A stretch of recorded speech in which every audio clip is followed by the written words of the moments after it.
Bonjour à tous, bonjour les amis, j'espère que vous allez bien. Dans cette vidéo, je vais vous présenter une fonctionnalité que j'ai découverte récemment sur Wise et qui m'a été bien utile puisque ça m'a permis d'économiser des centaines d'euros pour un besoin bien spécifique que je vais présenter aussi dans cette vidéo. Il s'agit des transferts Swift avec Wise.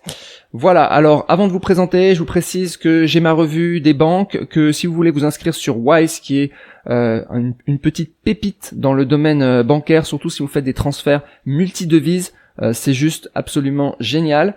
Donc ça s'appelait TransferWise avant, maintenant ça s'appelle Wise, je mettrai un lien en description. Vous avez un bonus et des transferts gratuits si vous passez par le lien en description. Alors, pourquoi je me suis mis à utiliser Swift? Je vais vous expliquer le besoin. Alors déjà Wise, pour bien comprendre ce que c'est que Wise ça permet ça permet plein de choses, mais disons que c'est né parce que ça permet de faire des transferts entre devises, des transferts avec des taux de change qui sont parmi les meilleurs du monde. C'est-à-dire par exemple vous voulez envoyer de l'argent que vous avez en euros, vous voulez l'envoyer en dollars, ou de l'euro vous l'envoyez en livres sterling, ou dans une autre devise, ou pour moi par exemple qui suis à Singapour, l'envoyer en dollars singapouriens, eh bien le meilleur taux, on va l'avoir avec Wise. Voilà, donc à la base, c'est fait pour ça, c'est fait pour envoyer d'une devise dans une autre, c'est tout. Alors après, ils ont mis, maintenant il y a la carte de crédit, il y a les comptes business, il y a les cartes bancaires, maintenant il y a beaucoup d'autres choses.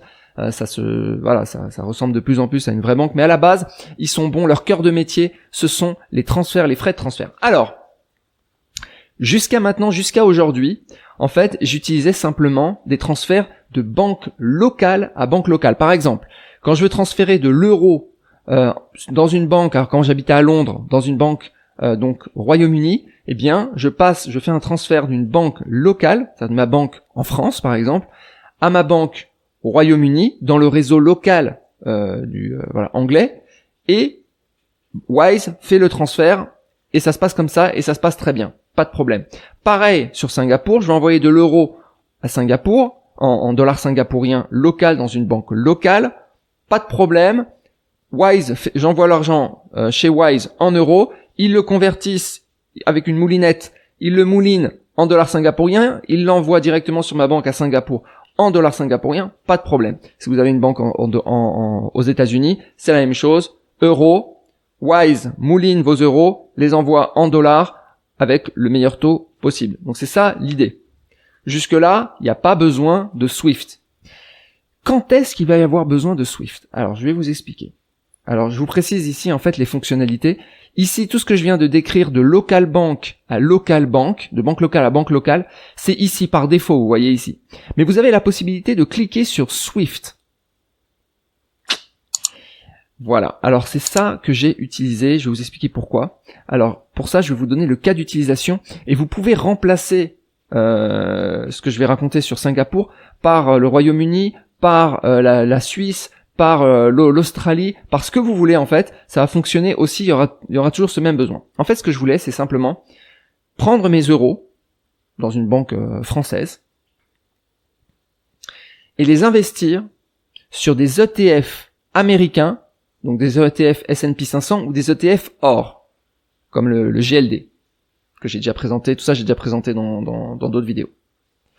Jusque-là, je le faisais avec Interactive Broker, et j'avais pas de problème, parce que je pouvais envoyer mes euros chez Interactive Broker, ou mes dollars singapouriens chez Interactive Broker, et faire la conversion de taux de change chez Interactive Broker, qui est un broker américain, il y a aussi un lien en description si vous voulez vous inscrire. Il n'y a pas de problème parce que les taux de change sont bons chez Interactive Broker. Ils sont pas aussi bons que chez Wise, mais ils sont bons.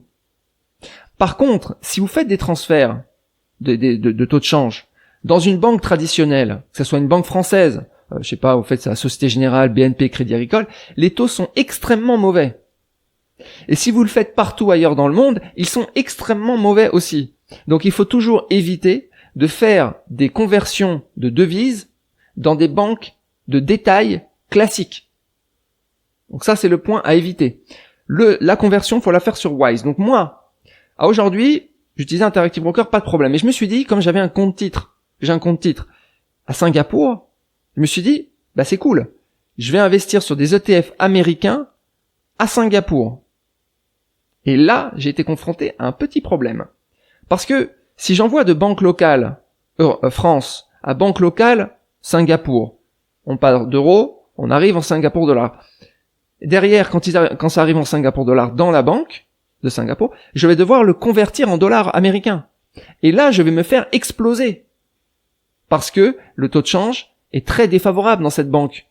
Dans cette banque, comme il l'aurait été d'ailleurs dans une banque française. Il est pas bon. Si je me mets à, donc voilà. Donc ça, c'est premier point. Donc je peux pas faire de banque locale à banque locale. Donc comment faire? Alors déjà, un point important, c'est qu'il faut en fait que votre banque destinataire soit une banque multidevise. C'est un prérequis. Multidevise, ça veut dire que en fait, même si c'est une banque ici à Singapour, mais ça pourrait être une banque au Royaume-Uni ou où vous voulez, il faut que cette banque en fait accepte des devises différentes. C'est-à-dire que quand j'envoie des euros vers ma banque à Singapour et que je dis envoie en euros sans conversion, faut cliquer ce pas de conversion, eh bien ils vont arriver en euros. Et je vais voir une ligne euros qui va arriver sur ma banque à Singapour. Mais une fois que c'est en euros, bah il faut que je les convertisse en dollars et là pareil, ça fonctionne pas. Parce que je vais payer un taux de change énorme. On parle de centaines. Vous envoyez, je sais pas, 10 000 euros, vous allez payer, 100, 200 euros de frais de change. Vous les verrez pas, mais quand vous regardez le taux de change, il est très défavorable. Et quand vous le comparez avec Wise, vous voyez que vous avez perdu quelques 100, 200, 300 euros parfois. Donc il faudrait pouvoir les envoyer, vous voyez, de euros à dollars sur une banque qui n'est pas aux États-Unis, et que ça arrive donc en dollars. Donc c'est exactement en fait ce qu'ils ont mis ici, c'est exactement le besoin, vous voyez Swift, envoyer des dollars en dehors des États-Unis, tu as besoin d'utiliser du Swift. Voilà. Donc voilà, et ça va arriver en dollars et je pourrais derrière donc les investir sur le compte titre en ETF, en ETF américain. Donc voilà, donc le réseau Swift. Alors j'ai testé. Alors ils disent attention, ça coûte de l'argent. Alors c'est vrai. Là, ils vous prennent 2,90$, ok, frais fixes. Ils vous disent que ça va prendre beaucoup de temps, c'est pas vrai. Là, ils ont mis 5 jours, ça prend une seule journée chez moi. Et donc je répète, on envoie des euros, ils vont être moulinés en dollars par Wise, donc avec un taux de change favorable, ponction de 2,90$, ok, et ils vont arriver en dollars US dans une banque hors des États-Unis. Donc vous avez une ligne US. Et là, derrière, vous pourrez les réinvestir. Alors attention, parce qu'il faut aussi vérifier que la banque destinataire, la banque d'arrivée, donc moi à Singapour, elle prélève aussi des frais, elle peut prélever des frais Swift. Moi, elle a prélevé, donc sur chaque transfert, elle prélève à peu près 5 dollars. Pour à chaque fois, j'envoie 6, 7 000, quelque chose comme ça, prélève 5 dollars. Donc au final, on a 5 dollars plus 1, on est à 8 dollars. Alors que j'avais testé l'autre chemin, donc non Swift, de banque locale à banque locale avec conversion à l'intérieur de la banque, bah c'est très défavorable et je perdais à chaque fois comparé à ça. Au lieu de payer 8 dollars, j'en payais 100, 200 parfois. Donc voilà, donc c'est vraiment un bon. Donc pensez à ce réseau Swift, pensez à ces transferts Swift et pensez à avoir des comptes multidevises parce que ça va vous permettre en fait. Surtout si vous avez des banques, des comptes titres qui sont adossés à des banques de détail, bah ça va vous permettre en fait de faire les choses simplement et d'investir sur des ETF américains. Alors vous allez me dire, mais tu pourrais pas investir sur des ETF qui sont pas américains. Ah, les amis, le truc c'est que les ETF américains, c'est là où, déjà c'est là où je veux investir. En tout cas sur l'or, c'est là où il y a des ETF et sur le S&P 500, on peut pas faire grand chose. Alors on peut investir dans d'autres devises, Enfin, il y a des ETF S&P 500 dans d'autres devises, je pourrais le faire. Mais c'est vrai que si on prend l'ETF américain natif, c'est là où on a les frais les plus faibles. Voilà. Donc pensez-y les amis. Il y a cette fonctionnalité sur Wise. Je suis tombé un petit peu par hasard en fait. J'étais tellement énervé avec ces frais. Je me disais il doit y avoir une solution. J'ai cherché, j'ai trifouillé et puis je suis tombé dessus carrément par hasard et j'ai testé. Au début, je me suis dit, ouais, ça va prendre 5 jours, ça va être lourd, ils vont prendre des frais à l'arrivée. Je dis, mais teste quand même, regarde dans les faits, ça fonctionne, du feu de Dieu, c'est de la bombe. Donc pensez-y si vous voulez investir en US, quel que soit le produit, ça peut être des actions américaines, des ETF américains, quels qu'ils soient, dans une banque qui est en dehors de la zone euro et en dehors des États-Unis. Voilà les amis, dites-moi si vous avez utilisé cette fonctionnalité, et puis moi je vous souhaite une excellente journée, je vous dis à bientôt. Ciao.